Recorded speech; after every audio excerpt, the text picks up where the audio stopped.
fact that they do, because of the actions that I took last year for the election process involving the appointees, two appointees to the board. The election process to me is very important, and I served 40 plus years in the military to defend that process. And when somebody tries to abuse it, I kind of get upset with that. I would gladly serve on the nominating committee again and do what I think is right by you folks and the rest of those people in our community. Yeah. Yes, ma'am. We'll have the candidacy forms available by tomorrow. I just haven't printed them yet, but they will be available at the front desk if people want to put their name in. Okay, so if anybody's interested in running for the board in July, she'll have forms available tomorrow. Yeah, thank you. Next is the planning committee. I don't know if everybody knows, but we sent out a survey a short time ago, and the planning committee's getting all that information back. We just figured we'd give you an update on some of the results, and Yvonne Harper was tallying all those results from that survey that we sent out.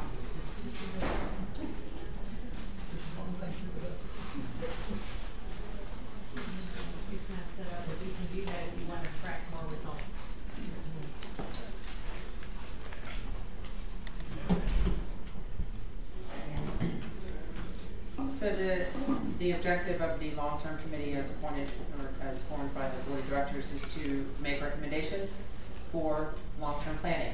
And so one of the things Joe Campbell is on that as well. One of the things we thought it would be a good idea before we really start planning things and putting forth suggestions before the board of recommendations is to reach out to the community to determine what the community wanted.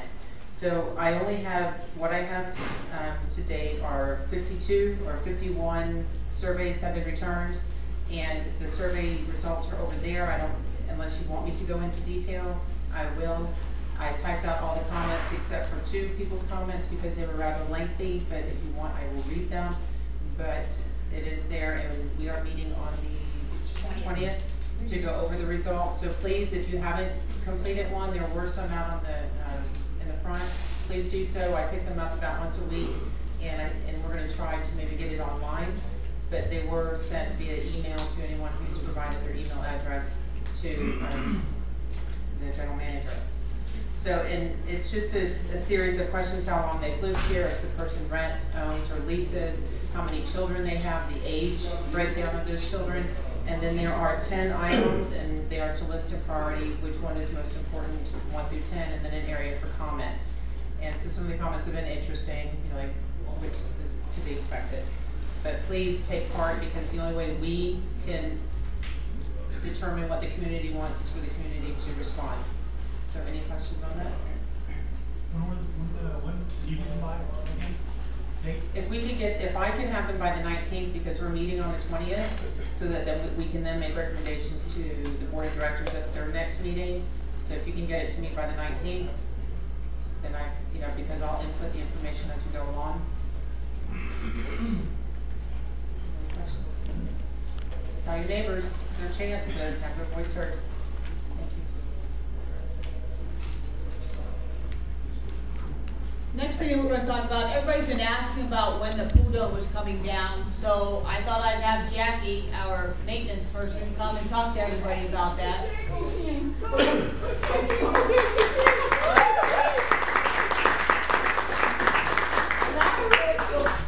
Okay. Many of you know that every year we take the pool dome down, depending on the weather, the first, second, or third week in April. This year, I was asked by the board of directors to take it down a week ago. Oh.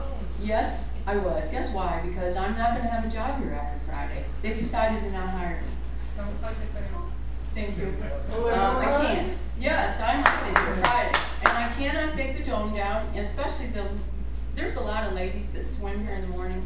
They do aerobics. They have arthritis. They're really in here under doctor's orders to swim. We promised them this, and so today I was told that the board of directors has now said we won't even take it down until, is it the 3rd week in April? So they must have a plan. It won't involve me. So while I'm up here, can I just say that over the past couple of weeks, the members of Holly by the Sea have been so supportive of the employees here that we are, to say touched would be ridiculously understated. We love all of you. I don't know what the problem is with the board of directors. I don't understand what they're doing, but I will tell you this. I live in Holly by the Sea. This is my place too, and we will fight to get it back. And I'm going to be right out there. So.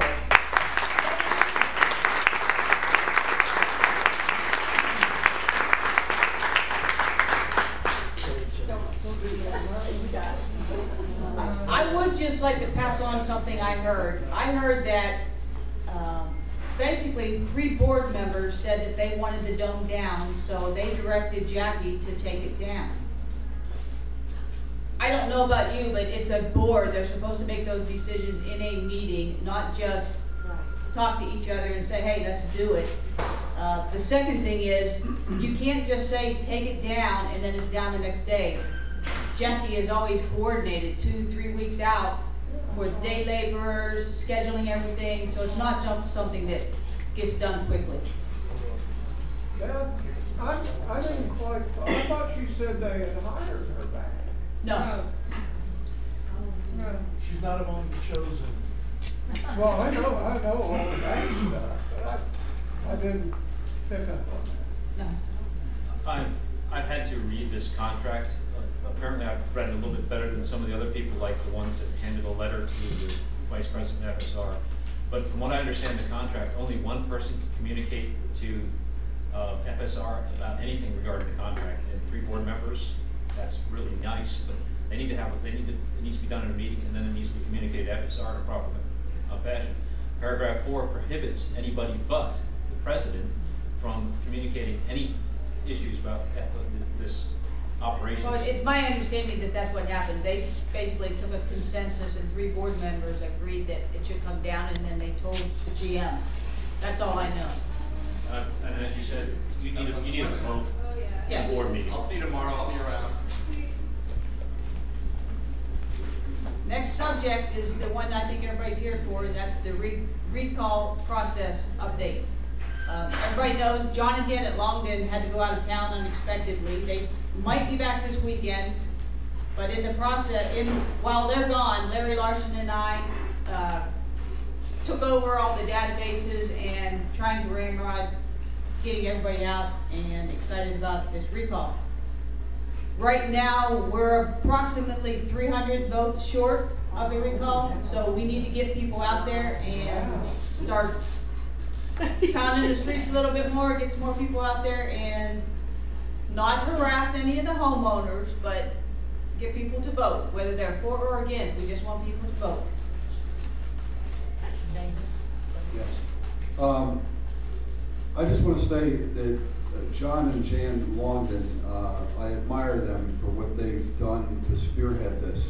And they started out with a tremendous amount of energy and education and whatever. And then they were confronted with a serious illness in their family, and they've had to go back and forth to the Carolinas. And they've still been trying desperately to continue with their initiative. And my thoughts and prayers go out to them, because they're really going through a very tough time, and I really admire them tremendously. When I got involved with them to help out as a team member to try to get signatures on the ballots, we made a lot of progress in the beginning, and it was enthusiastic. And then I had a feeling that we were going to reach a plateau, and I spoke to John about it, and I said, some of our people are getting a little tired of knocking on doors. You know, you can do it rain or shine or whatever, and after a while you get a little tired of it. Some people have a little apprehension about, some of the ladies would go out and they were a little fearful about knocking on doors, and so we've evolved, and we're at the point where we did hit that plateau, and then it's just like absolutely amazing what happened. The community started to hear about the people that have lost their jobs, people that have really been dear to a lot of the residents here, and they respect these people, and their job performance has been stellar for not just a couple of years, but for a long time. I've been working the table out front, and I can't tell you how many loads of people come in that are absolutely appalled by what's happening and want to know where they need to sign to try to contribute to this recall. Things have we are literally on fire right now when it comes to signatures. It's just a matter of us getting a few more people out there, and I would gladly help anyone that would like a little bit of training or would like me to go out with them. I'm advocating that people go out together in pairs instead of by themselves, because one might help the other with a little bit of anticipation. I encourage anybody to come up here that would like to volunteer in any way, shape, or form after the meeting and give me your phone number or email address, and I'll do the best I can to find something that will conform to your schedule. But we're so close now. We just have we really have to push just a little while longer, and we're going to hit our goal. And we're going to be able to turn our community around and have it back again. And I think this is going to be a really tough lesson for us, but I think ultimately it's going to be a wonderful place to live that we all want. Thank you. Yes. Yes.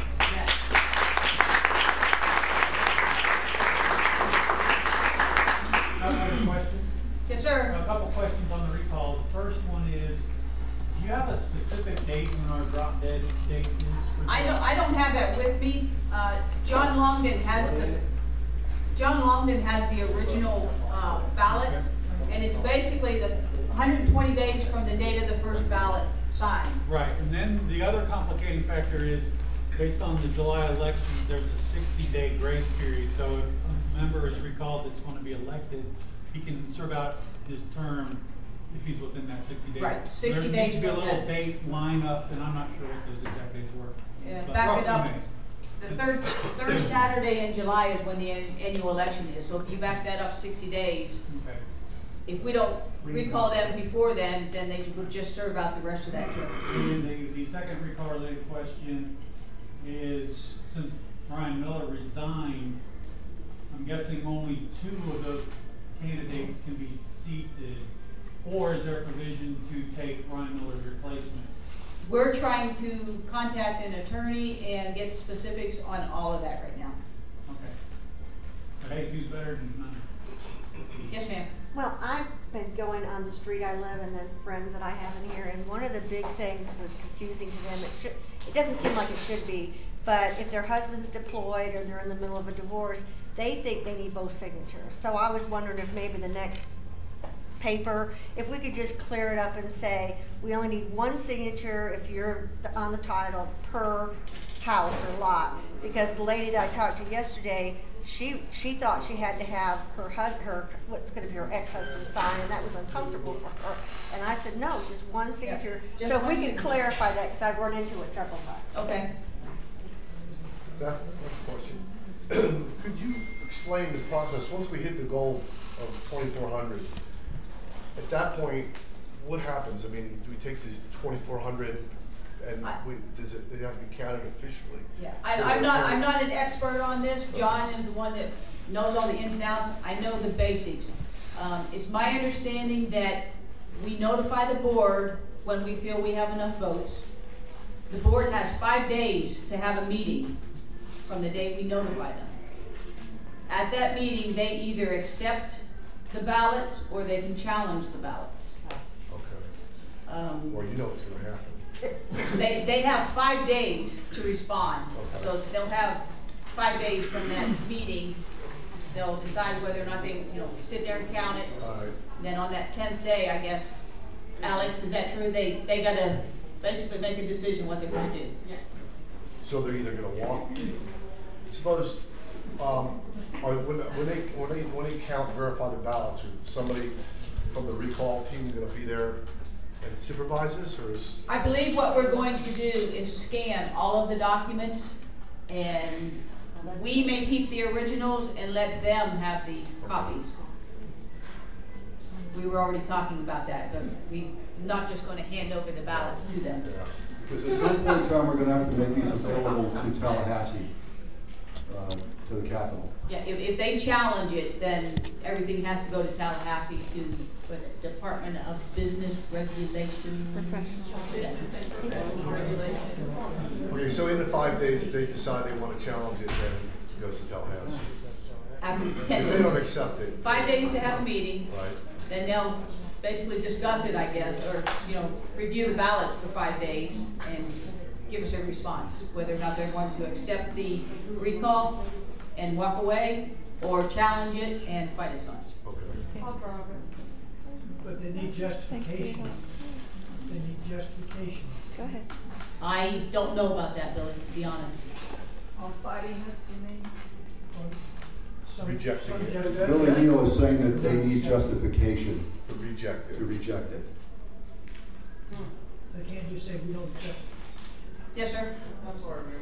Okay, make sure you speak up, because you're way back there. Please agree, like, I'm new to the area, I just moved in, like I see, bought my house tonight. Can you come up here, sir? We can't hear you. Welcome to come up here. Sorry.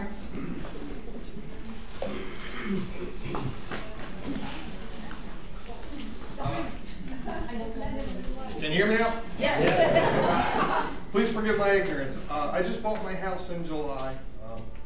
Recently retired from the Air Force. I was an over-the-road truck driver, and I was gone pretty much throughout the week. This is like my second time here. Saturday, I had somebody come knocking at my door, asking me about this. I received a letter in the mail with, for lack of a better term, accusations toward these 3 individuals. What process have we gone through for some type of mediation for them to respond to these accusations?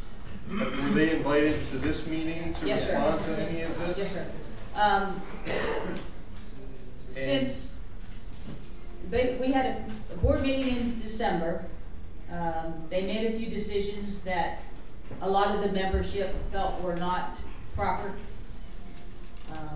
In January, we thought they were going to have another meeting, our normal monthly meeting, so that everybody could discuss it, but 3 of the board members didn't show up, even though we had like 60 people here.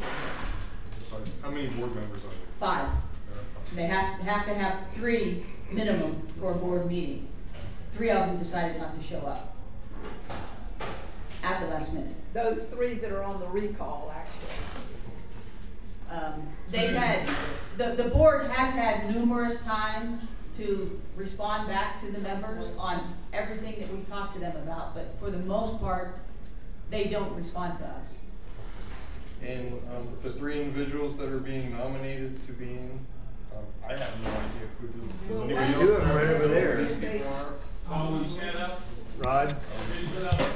I'm glad to talk to you afterwards. And I'm just wondering because I get a letter in the mail asking me to kick 3 people out, vote 3 people in. I have no idea who any of the 6 are. Right, just so you know, the 3 people that would be voted in, they would only be voted in until July.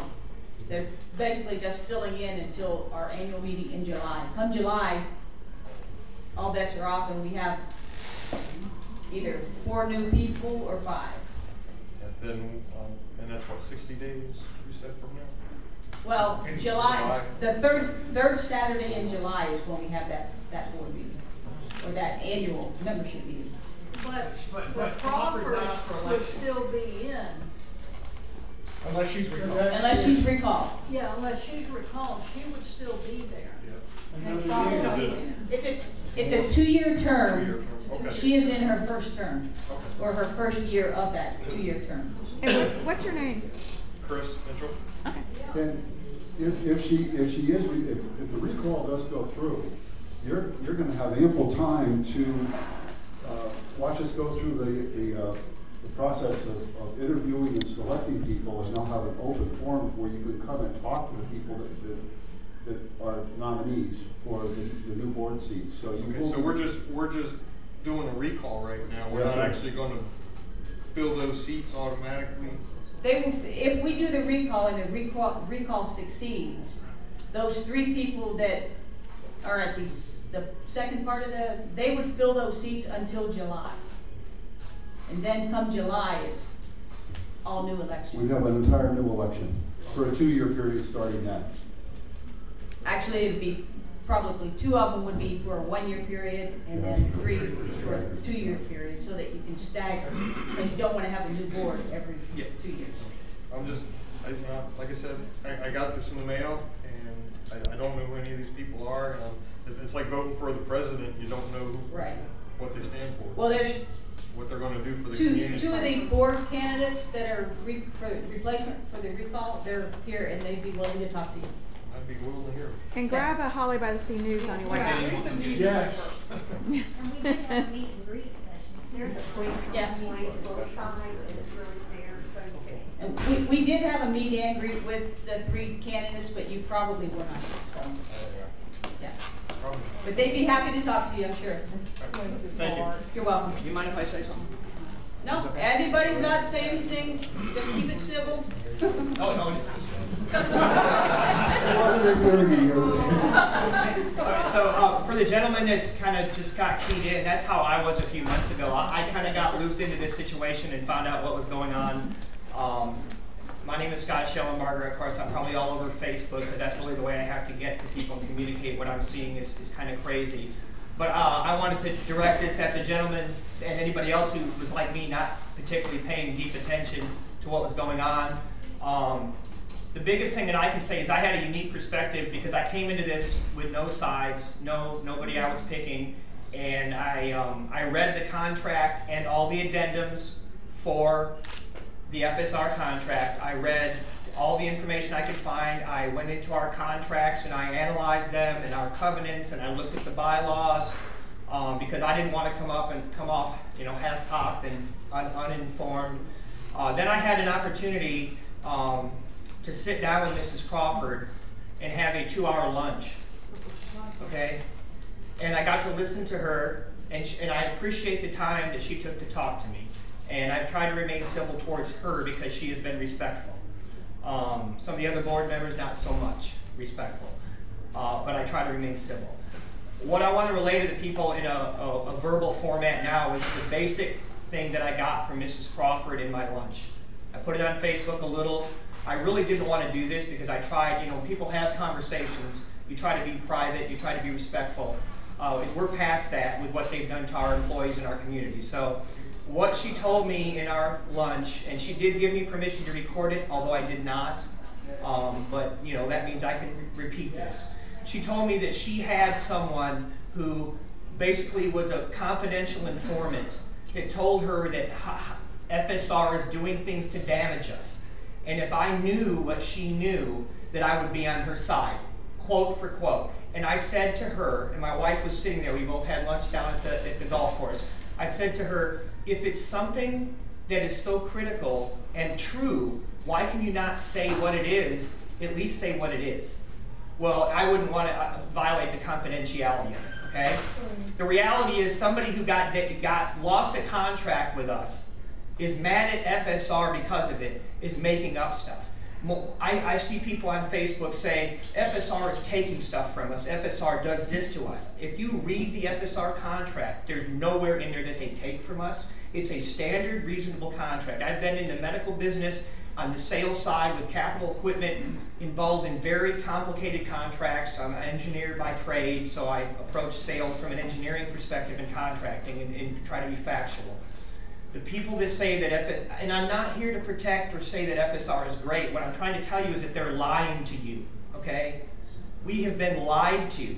We've been lied to in writing. Someone here today wrote a letter to the general manager saying that he was attacked, that he was yelled at. He confronted my son. He ripped up a sign, one sign that said "Stop Crawford" that was on the thing out there. These people are liars, okay? That's it.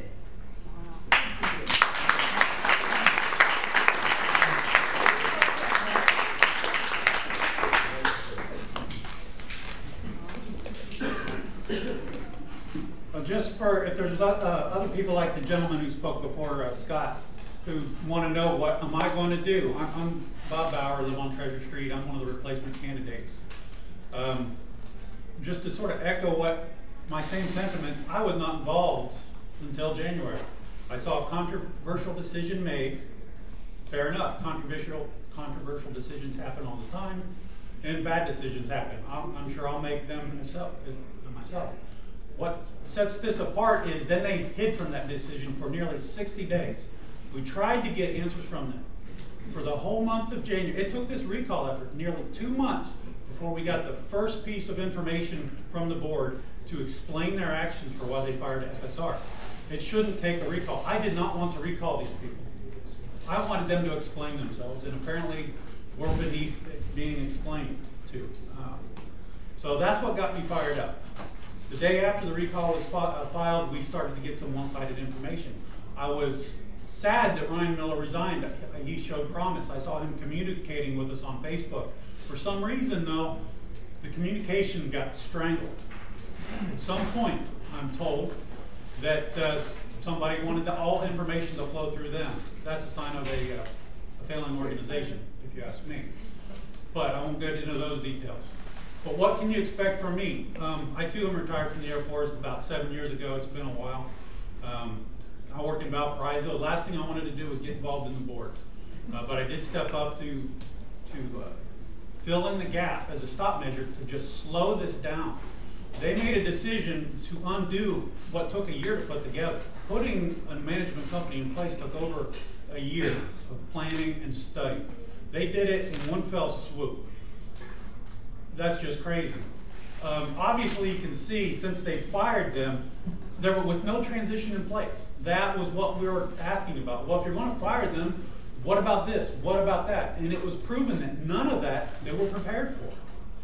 You don't fire somebody without cause, without having a plan.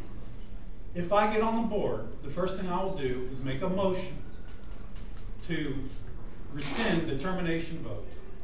I pretty much won't do anything else other than rescind that vote and try and restore relations with FSR as they were. I don't know what hurdles will stand in my way, but just to sort of put a stop sign on. What then they can do is perhaps build a committee, like a long-range committee, that will look into a transition from FSR to self-management when the contract runs out. Why break a contract if there's no cause to do so, other than an alleged savings of $250,000 a year, which they still haven't made the case for. All we wanted them to do is make the case. Why should they fire FSR?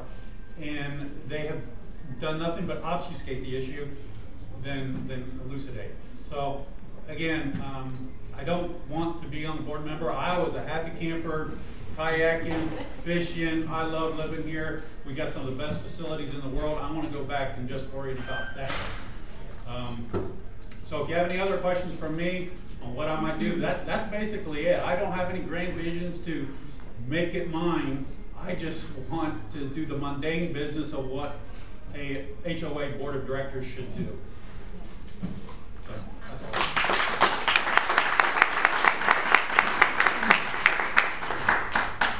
Just so everybody knows, this is your chance to voice your opinion on anything you want, because this is not a board meeting. You can say whatever you want. Just, like I said, keep it civil. This is another response also to the gentleman in the back. I'm Rod Danner. I'm one of the other replacement candidates if the recall is successful. And Bob and I are essentially on the same page. I didn't really want to do this either. I have no real interest in being on the board, but I do have interest in doing what I think is best for our community. And I'm willing to fill in until the next election. And Bob will get my vote on his motion also to reinstitute FSR. And I would make an additional one that we hire our employees back.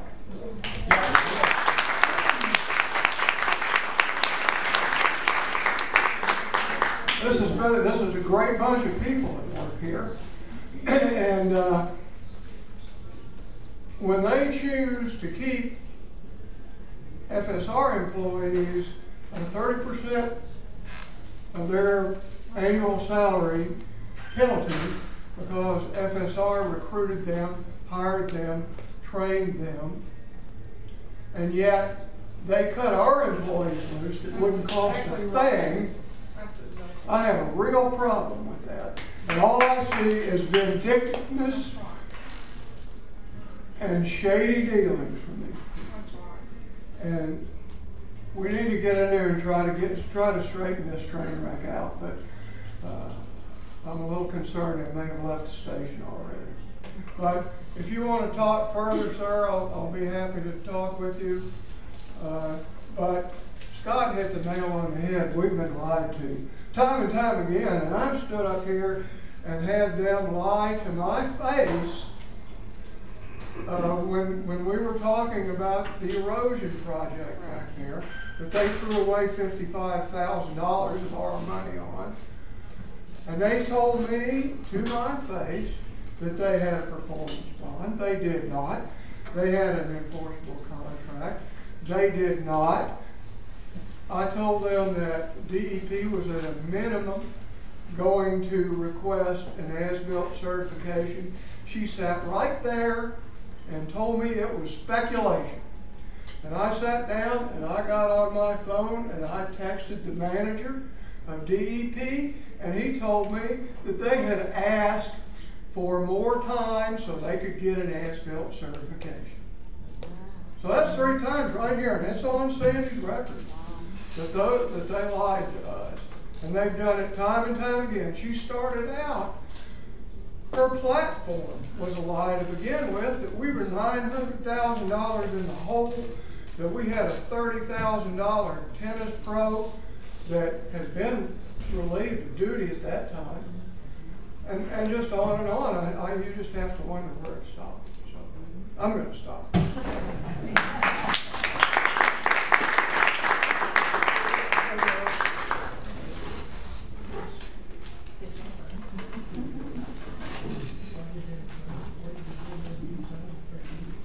I just have to say just a few things, and then that's all I'm going to say on the matter. Yay. There are some of you here who disagree with the recall efforts. There are some who agree. I've been accused of surrounding myself with hate mongers and mobs, and been accused of sleeping with whomever I want, which has only been my husband since 1992, by the way.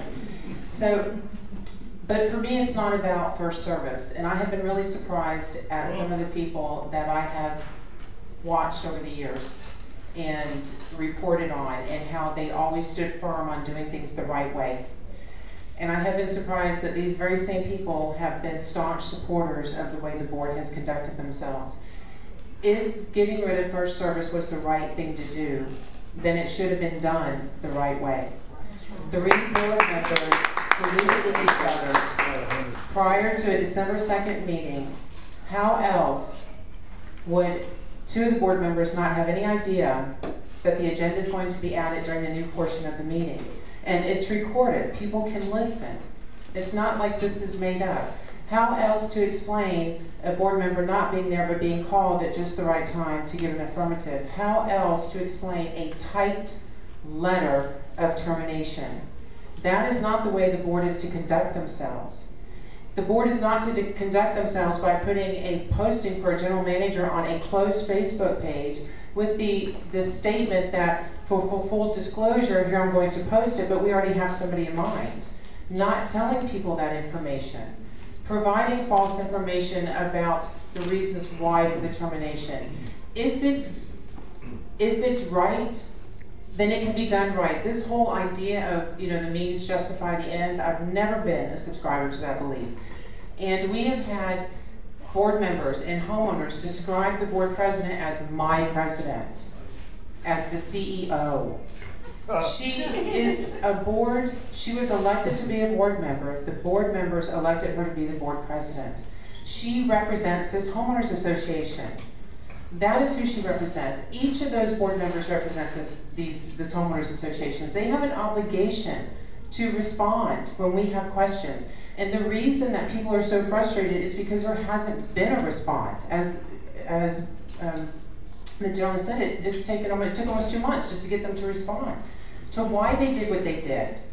And then to accuse people of making some of the foulest comments, and to spend time as a board member searching through arrest records, to accuse them of being felons. This is not conduct becoming of a board, and it's not right.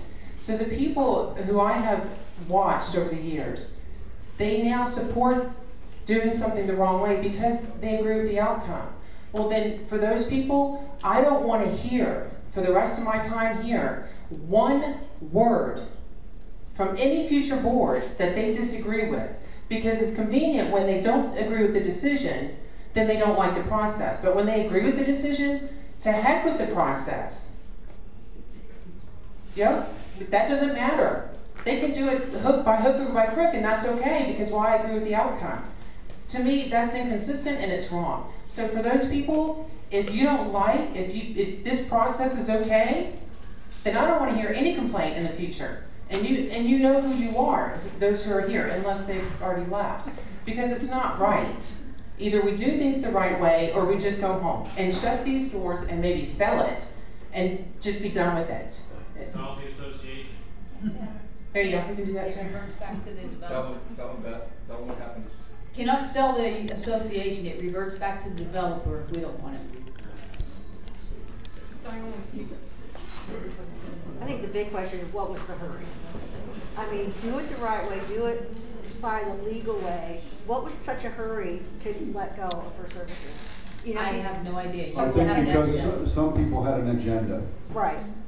And it wasn't part of the homeowners association's wishes. A personal agenda. Right. So the people that don't know that should know that. I know a lot of people are upset about how much we pay the management company, but we get a lot more for what we pay for. One example that I'd like to throw out there is if for some reason, I'm not wishing any harm to Alex, but if something happened to Alex tomorrow, the next day, First Service would have another manager sitting in her seat. Absolutely. But right now, if we go self-managed, our new manager decides to quit, we have to go through that rehiring process all over again. Can you explain the qualifications of that management person? There's more than just, oh, hire a manager that they know how to manage, right? They have to have state certifications and other things. Yeah, you have to have a community association manager license. There's different levels of that, but we need somebody that has experience. Were you on the board that hired FSR? I wasn't on the original board, no. I was on one board that terminated them, and then we renegotiated and hired them back. So you were part of the amendments, when they have the addendums to the Yes. contract, because there were some problems, and then they addressed the problems in those amendments and moved Yes. forward. Yes, we did. And they've got awards for managing, I Yes. saw. Yeah.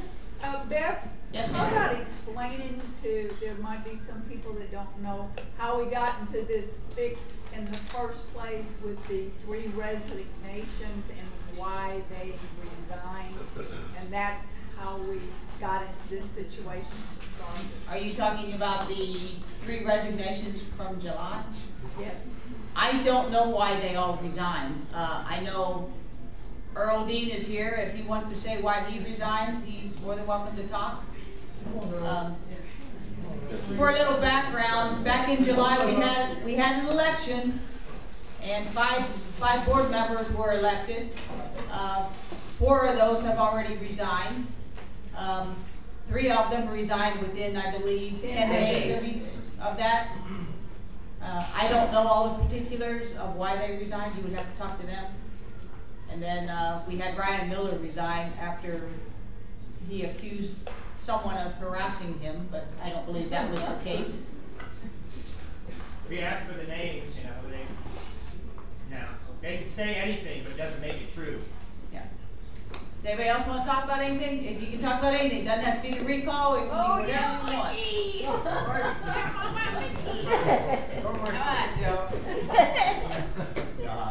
Mike Hart of Citrus, and I'm proud to admit that I am probably the current board's Antichrist. But I always put in the good humor with factual stuff, so I can't turn around and say, look what he said, ooh, can't put that piece of it. Once I cut and paste his email, I'm going to have to. What a lot of people don't realize is that, unfortunately, if the employees that have been terminated or any other legal action that potentially could be against those folks, that's against us. That's right. And to me, that's a fine line, because well, just like Scott, I got to a point where I said, I don't give a crap. You're going to get 100 chances with me to say, and I engaged Ryan Miller right when he ran. I helped politic for him. And when he got hired, he wanted to have a long talk with me on first service and what would happen if they would be terminated. There's a lot of costs. Community Association Institute, there's a couple head sheds of community associations that generally say that if you terminate a company like that, usually 9 or 10 months or 11 months of fees to get back to ground zero. That's if there was a transition plan. And again, there's not. So, you know, when I actually, I work for a major defense contractor here in the area. Personally had Ryan Miller for 4 jobs. There's another couple other members that did the same. So we were, I guess, on that, trying to help the young man out. Air Force terminated his employment, and he seemed like a reasonable man. So again, none of us have been bad guys up front, but again, we just have to remember that I did a lot of homework with first service. And everyone here has to realize that nothing is free. There's no such thing as a damn free puppy. That's right. We pay them per month, but they bring a lot to the table. At what point do we quit scraping nickels together and say, we're going to cut the damn employees in half. We're going to cut this down, but then you're going to say, you have to remember that their plan is half volunteer folks. All of you folks out here, you're going to be working, throwing chemicals in the pool and sitting out there. No, that is, honestly, that if you really dive into it, that's the plan for the employment. Because I shoot barbs at them, but I did my homework. I did my homework a lot. And first service, of course, you pay them per month. The software, all that stuff that you folks have heard, it's all part of their deal. That's right. $20,000 for this, that, and the other thing. Well, that's part of their $3,900 a month that we pay them. At what point do we quit scraping nickels and say, hey, we could probably save more money, right?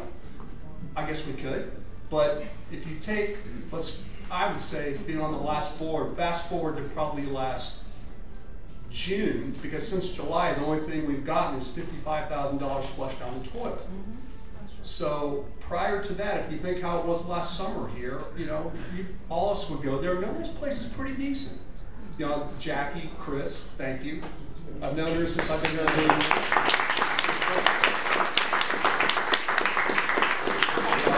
I still fault Christopher. You're the one that convinced me to run for the board.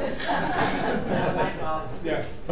But the point being is, I never wanted to settle for mediocrity, but it was fine.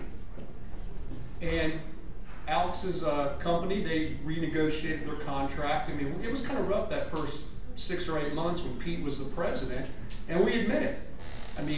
They got terminated, and they reapproached the board and said, we can do all these things, and we re-voted them in, to include votes from like Trainer, etc. Folks that were big, not advocates of that. And so the contract was extremely positive for the community.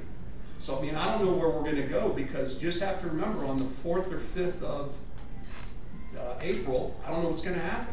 Again, with half the employees, I don't want to tell people to not be team players, but there's a lot of volunteer positions here that are going to, need to be filled. Or if you're a volunteer, if I was volunteering, you don't want to make it. How painful do we want to make it before they just go, okay, you guys are running? And that's a bad attitude. But again, like everybody in ACC, just quit. Just don't do anything. And then eventually it's going to be so painful that it's going to be, okay, you guys win. But we don't want to be that way. But again, I just implore us, recall or not. I volunteered for the nominating committee, I think, with Chrissy, and there was a sign up here. But just like Billy said, nominating committee, what do? They vet the candidates again. Remember, anybody that's qualified to run can be on the ballot. The nominating committee just kind of facilitates the meet and greets and make sure the candidates are not felons and are current on the news and things like that. Those are some of the qualifications, and they live here, of course. But I'm going to be, I've been running around for the recall, but I'm telling you what, I'm going to be running around and make sure we get, either 4 or 5. But I admit, I'm not going to volunteer to support or help support or politic for anybody that's in favor of the current regime. You know, I'm not. I mean, we can change this, but again, I think there's going to be some irreparable damage if they are not recalled.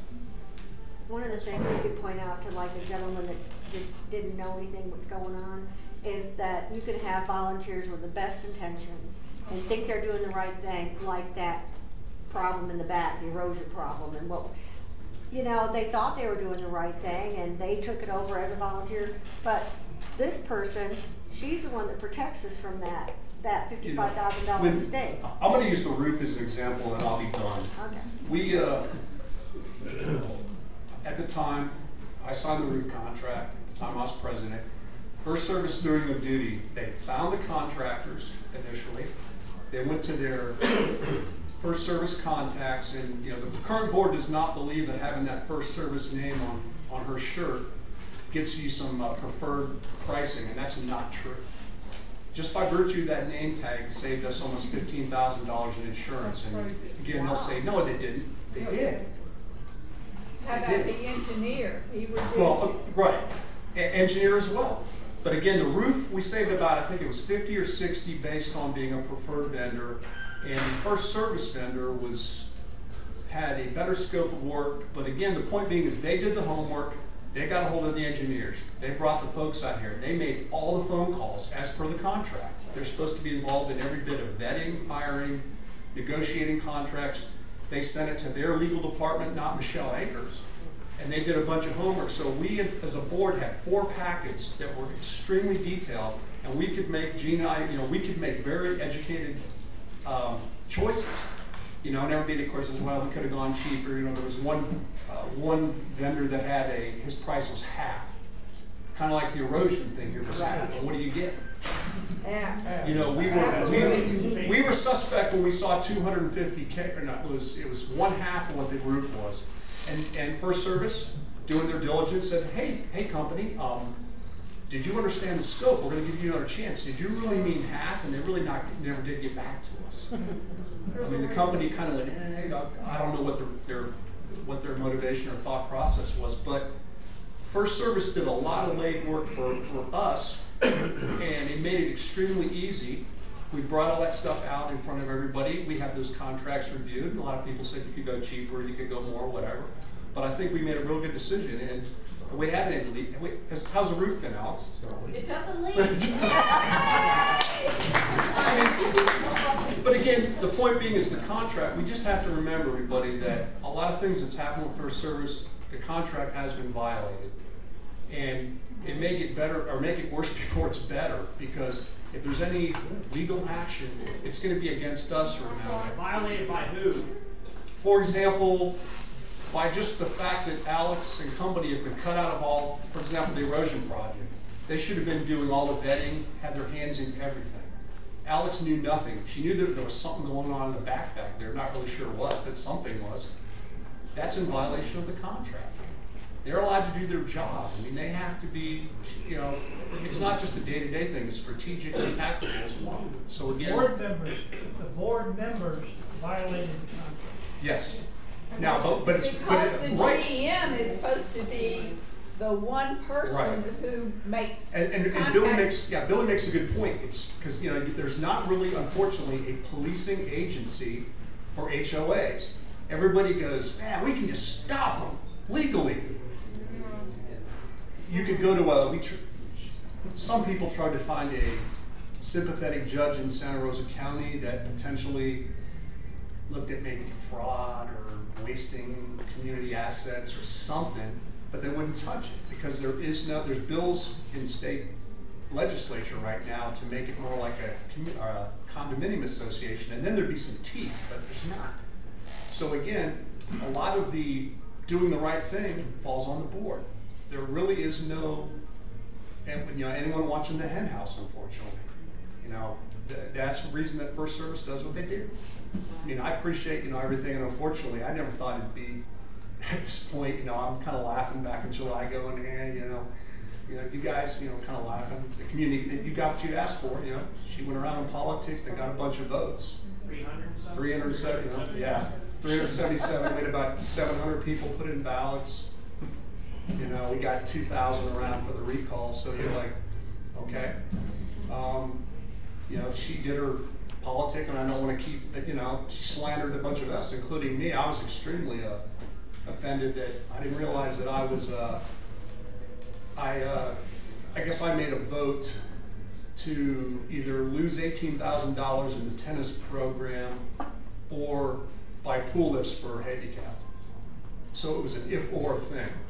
I chose to lose money with the tennis program. So again, that was echoed to out in town. You know, I find this out 5 months after the fact, so I'm still not really certain if I'm going to do anything, but that hurts. You know, so again, I'm, you know, being accused of being a anti-handicap person. You know, which is, I find that appalling, actually. So again, that's the kind of stuff that, you know, we need to consider for the next set of candidates, and, you know, let's ride this out. I mean, I appreciate the folks out here. We need, I don't know how many ballots we need. About 300 more. That's not many. Not many. What else you need to consider is volunteers are not covered by insurance, and can sue the homeowners. You're exactly right. And that's what needs to be thought of more than anything, because all of us will be responsible for any lawsuits that incur. Yeah, workman's comp, you know. There's no workers' comp on a volunteer, and there's a reason why. And I was going to say Chris was going to be throwing chemicals in, but I guess that's not going to happen. Yeah, it's not. I know. It is, you know, it could be a problem. Sure. Mike,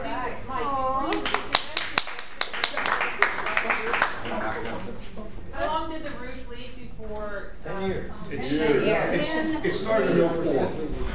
When it was installed. When it was installed. It started leaking about a couple of weeks after it was installed. And there were, by the way, there were 4 roofs. Mike, right? 4, Alex, 4 roofs under there that they had to rip up. Just on the flat roof over the 21. Right, 4 of them. They had packed 4 different times. Hi guys, I'm Chris Bartnick on Bahama Drive. It's been an emotional few weeks, so please excuse me. I want to thank all of you for your support. First off, you don't know what it means. Second of all, what FSR Alex has gone through. I don't know how she's done it. She's been there for us. She's got an organization in this place that we didn't have before. We cannot self-manage. And we've got a good company. There's not much more to say, but again, thank you so much for your support. Thank you.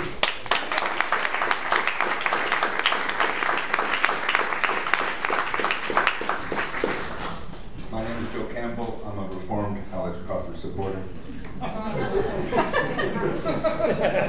For me, the process is about the process. They've stifled speech and discussion the whole way. She tried to get support right away, and from us, from me, and everything was, as long as you didn't agree with her, that was it. So my concern now is how do we cross the finish line? And I think now we need some suggestions. The table is one. Scott, if you're still going to grab the roster, we need to keep that going, even after the fourth or fifth closed. Even afterwards, we need to keep that going. The other thing that somebody smart and very near and dear to me suggested along the way here was, you know, the facility's closed on the 4th, right? So all those folks that don't come by and read the sign, maybe we need to stand out there when they show up and it's closed, and we hand them a ballot and say, hey, 16-year-old, take this back to your parents. Sign it. Get it back to us. You can't hear, because we have people that, if you can't terminate a contract by not signing a letter and not dating it, I have no confidence that you can actually run a multi-million-dollar organization. And to me, that's the issue. Everything has been, you know, private emails to Alex. You need a plan. You need a committee. Oh, I think 1 person or 2 persons can do it. No, I think they prove not. So. Excuse me. Yes, sir. I appreciate the suggestions that were made, and but I would not like for my son or daughter to come up here and give them anything. If you're going to give out ballots, it should be for the adults only. Okay. So when that young teenager comes in and they can't use the facility that you paid for? Then they go home and tell their parents, and the parents take the action. That's exactly what we're here for. So if we hold it out and not ask them and they just take it from our hand? Most of them have. I guess the point is, I think we need to do some sort of manning there, so that when we come in, there's some sort of dialogue, say, well, it's closed because, and if you're concerned it's closed and you don't know why it's closed, then maybe your parents or whoever supervises you need to read the paper, read the recall. But I think we need organization, some suggestions to how can we cross this finish line to get these other three. That's all.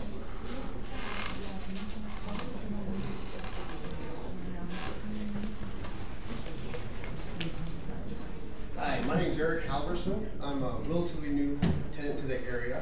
My fiance has been here for many, many years, 33.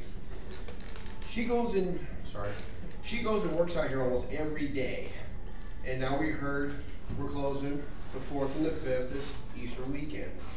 Now, we haven't heard yet at all, are we definitely opening up Monday? Is our facility going to be available? We don't know. And if not, when? We don't know. We haven't had any correspondence from the board. So when we pay the homeowners association, it just, You can get where a does class it go? action. Well, technically, your association fees are strictly for maintaining the facilities. Okay. So we don't have any control over that or anything? I mean, I'm not sure if you can do is the board has a final say we don't open on Monday? well, to be honest, the board never decided, Alex Crawford decided. Okay. There was never a vote to close the facility. I think you need to go to an attorney and get a class action lawsuit starting against both of them. I don't know if you would, I don't know if you would consider that suspension of usage rights, because there is a process in 720. If your usage rights are suspended, they're supposed to notify you 14 days in advance. Yeah, we have no notification. And you're supposed to be able to come before a violations appeals committee, but none of that is being done. I don't know if this falls under that same criteria or not. Okay, so we have no idea when the place is gonna reopen or if it will. I think everybody's assuming it opens Monday because they only said it was gonna be closed Saturday and Sunday. Okay. Remember, Yes, sir. This has been a point of contention for many meetings. I've asked them to develop a fleshed out plan instead of a skeleton. They have not done any plan that has any flesh. We don't know what positions they have. They presented a plan. They never voted to accept what they call the plan, but it's actually it's like fishbone skeleton, what they're gonna do at what time. But they never fleshed out the cost, they never fleshed out the details. Right, I feel like a lot of the decisions that they're making right now, they're decisions being made by one person, not by the board of directors. Right. Well, we don't know. Maybe two. Maybe two.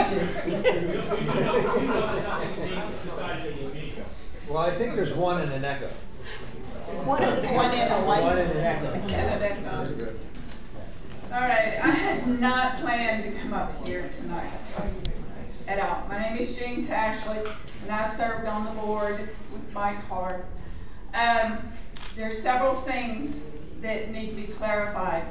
One is that 5 people were elected in July.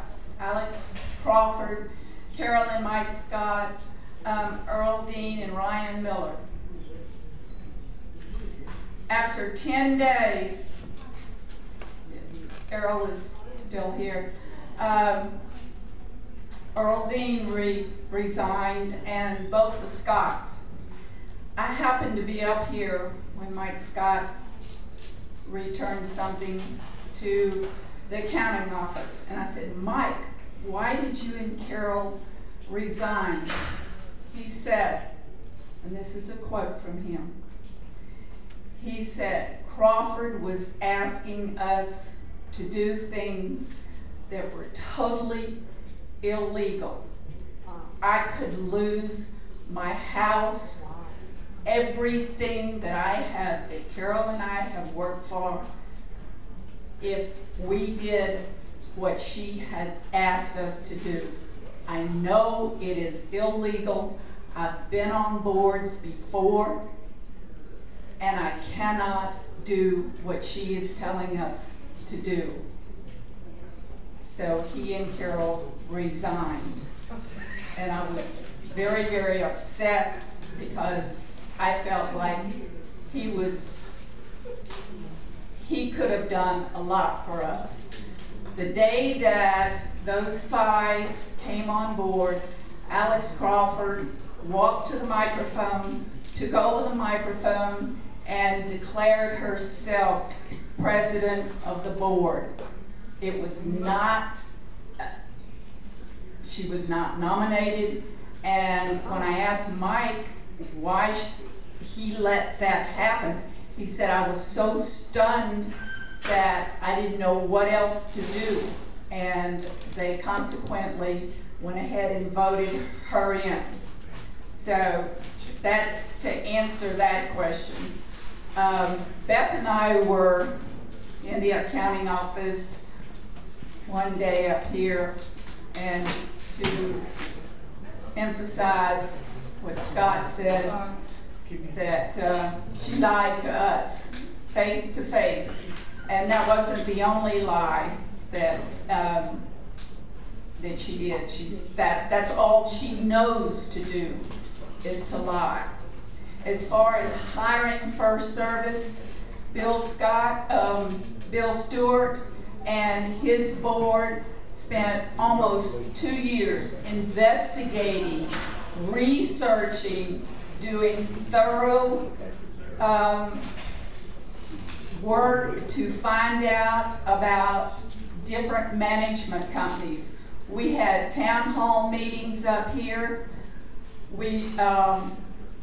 And I was not even thinking about running for the board at the time, but I came up here to listen, to find out about what was best for Holly by the Sea.